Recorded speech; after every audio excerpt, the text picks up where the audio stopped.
would be the date of notification for the first phase, nominations till 27th, scrutiny on the next day 28th, and date of poll will be 18th of September, and it's a Wednesday. We are also keeping that in mind, not keeping Fridays and Mondays to give a longer holiday spell. Second phase would be on 29th of August, and the statutory period of nominations and all, poll being on 25th of September.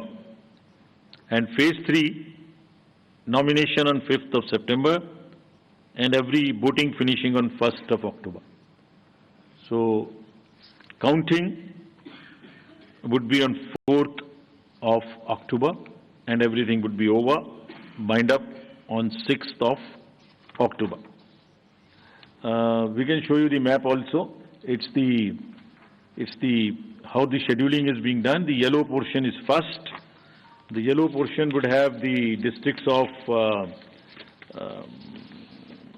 Kishtwar, Ramban, Doda on this side, Jammu side, and Anantnag, Pulwama, Shopian, and Kulgaon in the valley. The second phase would be Gandarbal, Srinagar, Badgaon on the valley, in the valley side, and on the Jammu side, Poonch, Rajouri, and Riyasi. And then the forces move up. So North Kashmir in the upper regions, and also the Jammu and Udhampur, Samba, and the Kathua region. This is what would be the schedule there. If we come to the schedule of Haryana, Haryana would be in the last phase, exactly coinciding with the third phase of J&K, nomination being on 5th of September, last date of making nomination on 12th of September, date of poll 1st October, and date of counting coinciding with J&K on 4th of October, everything to be over on 6th of October. So friends, and through you, we appeal to all the voters of Haryana and J&K to participate in largest possible number in the festival of democracy. Thank you. Thank you, sir, for the very comprehensive briefing. Now we will have the round of questions. I would request every one of you to please raise your hand, whoever wishes to ask a question. The mic. We will. Excuse me, please. The person in the second row, green t-shirt. Please introduce yourself also. And whoever wishes to ask a question. The mic. We will. Excuse me, please. The person in the second row, green t-shirt. Gulistan और जेके channel से हूँ। मैं पूछना चाहता हूँ कि आज उमर अब्दुल्ला ने एक सवाल उठाया कि जो ट्रांसफर पोस्टिंग हुई हैं वो बायस्ड हुई हैं, उस पर इलेक्शन कमीशन क्या करेगा? और दूसरा ये कि अमरनाथ यात्रा में बहुत ज़्यादा डिप्लॉय वहाँ पर फोर्सेज हैं, तो अब आप लोग कब वहाँ पर फोर्सेज डिप्लॉय करेंगे जिससे लोग इंश्योर हो सके, मतलब कि वो सुरक्षित हैं, महफूज हैं और वोट करने के लिए बाहर निकले? Please give the mic to the media person in the purple shirt.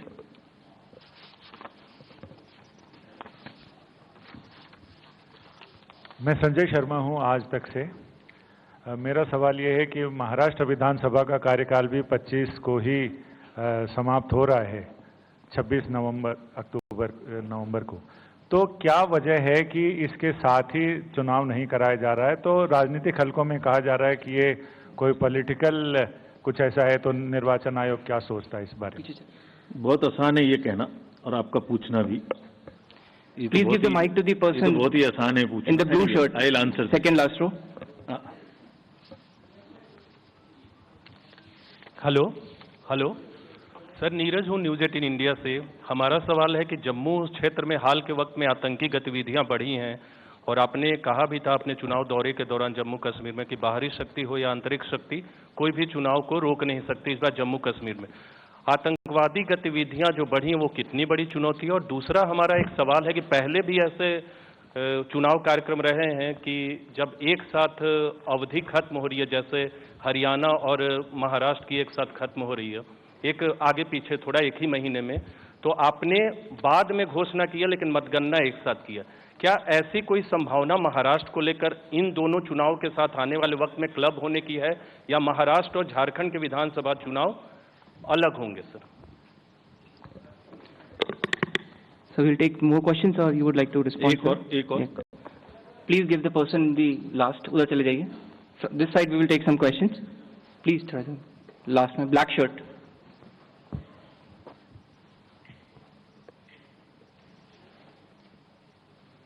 थोड़ा जल्दी चले जाइए आप प्लीज.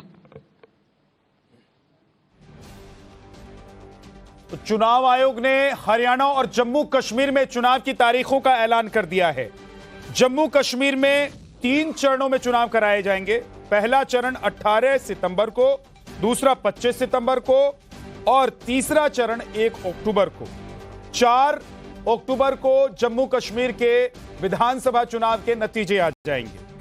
हरियाणा के चुनाव की तारीख का भी ऐलान इलेक्शन कमीशन ने किया है।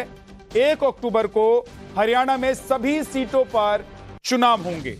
मतलब आखिरी फेज में, जब जम्मू कश्मीर में आखिरी फेज में चुनाव होगा, यानी कि 1 अक्टूबर को चुनाव होगा, उसी दिन हरियाणा की सभी सीटों पर विधानसभा के चुनाव होंगे और 4 अक्टूबर को नतीजे आ जाएंगे। हमारे सहयोगी मनोज हमारे साथ जुड़ गए हैं चंडीगढ़ से। मनोज, हरियाणा और जम्मू कश्मीर दोनों जगहों के चुनाव की तारीखों का ऐलान कर दिया गया है। हरियाणा में एक ही फेज में चुनाव हो रहा है।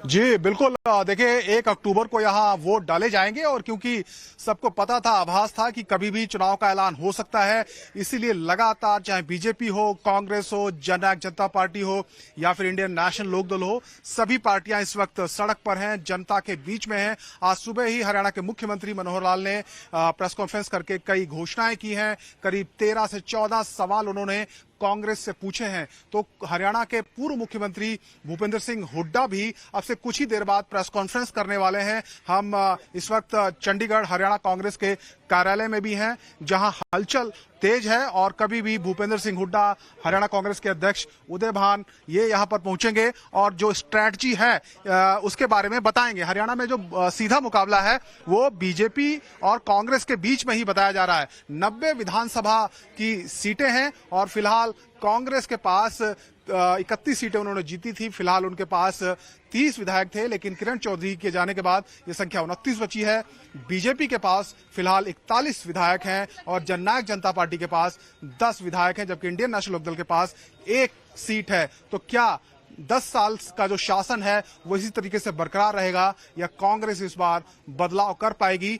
ये बड़ा सवाल है। इस वक्त कांग्रेस हरियाणा मांगे हिसाब कैंपेन चला रही है हरियाणा में, तो बीजेपी भी और खुद मुख्यमंत्री सवाल पूछ रहे हैं कांग्रेस से कि उन्होंने अपने 10 साल के शासन में क्या किया। भूपेंद्र सिंह हुड्डा वो बताएं। तो बड़ी दिलचस्प ये लड़ाई है और बहुत जल्द यहाँ भूपेंद्र सिंह हुड्डा पहुंचेंगे। जी, आप ये कह रहे हैं कि इस बार जो चुनाव हरियाणा का होगा वो बहुत दिलचस्प होगा, अच्छी लड़ाई हो सकती है कांग्रेस और बीजेपी के बीच में। लेकिन चुनाव आयोग ने मनोज एक दिन में ही 90 की 90 की सीटों पर चुनाव का ऐलान किया है, तो क्या ये इतना आसान होगा? क्या अलग अलग चरणों में चुनाव होते तो पार्टियों के लिए या राज्य में जिन क्षेत्रों में अलग अलग क्षेत्रों में वोटिंग होती तो वो आसान होता? देखिए, हरियाणा में अगर बात करें विधानसभा चुनाव की या फिर लोकसभा चुनाव की बात कर लें, आमतौर पर एक ही चरण में चुनाव होता है क्योंकि कानून व्यवस्था का इस तरह का कोई बहुत बड़ा इशू नहीं रहा है। इसलिए एक ही चरण में हमेशा से चुनाव होते आए हैं और राजनीतिक दल इसके लिए हमेशा तैयार भी रहते हैं। तो 1 अक्टूबर को जब चुनाव होगा तो पूरे हरियाणा में 90 की 90 विधानसभा सीटों पर एक साथ चुनाव होने जा रहा है और तैयारी सभी दलों ने पहले से ही कर रखी थी। और हाल ही में जब चुनाव आयोग की टीम ने विजिट किया था, यहाँ चंडीगढ़ उनकी टीम आई थी, तब सभी दलों ने अपनी अपनी बात वहां पर रखी थी। ज्यादातर जो राजनीतिक दल थे उन्होंने यही कहा था कि जो चुनावी खर्च की सीमा है इसे कुछ बढ़ाया जाए और कुछ जो पोलिंग की जो मतदाता सूचियां हैं उनमें कुछ खामियां थी, उनको लेकर भी सवाल उठाए गए थे। तो कुल मिलाकर इलेक्शन मोड में हरियाणा सरकार पहले ही थी, हरियाणा के तमाम दल भी पहले से ही इलेक्शन मोड में चल रहे थे और अब जो प्रक्रिया है इंटरनल जो सर्वे करवा रही थी तमाम पार्टियां वो चल रहे थे, वो भी लगभग फाइनल हो गए हैं और अब टिकटों का एक तरीके से बारी आएगी कि कौन सी पार्टी किसको कहां चुनाव लड़ाती है। बहरहाल हरियाणा में अगर बात करें तो जानकारी और दीजिए, समाज पार्टी बीजेपी ने लोकसभा चुनाव से ठीक पहले अपने मुख्यमंत्री का चेहरा हरियाणा में बदल दिया था, क्या डेट अनाउंस हो गई। हम इलेक्शन कमीशन का स्वागत करते हैं। कांग्रेस पूरी तरह से तैयार है और कांग्रेस 2/3 बहुमत से हम सरकार बनाएगी। लेट होगा आपको लगता नहीं कि पहले हो गया थोड़ा? बीजेपी वालों की पोल खुल गई ना। अभी मुख्यमंत्री और कह रहे हैं कि 50,000 पक्की नौकरी दे देंगे इलेक्शन से पहले। एक तरफ तो नौकरी के अनाउंसमेंट कर रहे हैं, दूसरी तरफ वहाँ इलेक्शन कमीशन पे डलवा रहे हैं। ये सब झूठ के पुलिंदारन के पोल। चल भाई धक्का ना मारो, अब आ जाओ।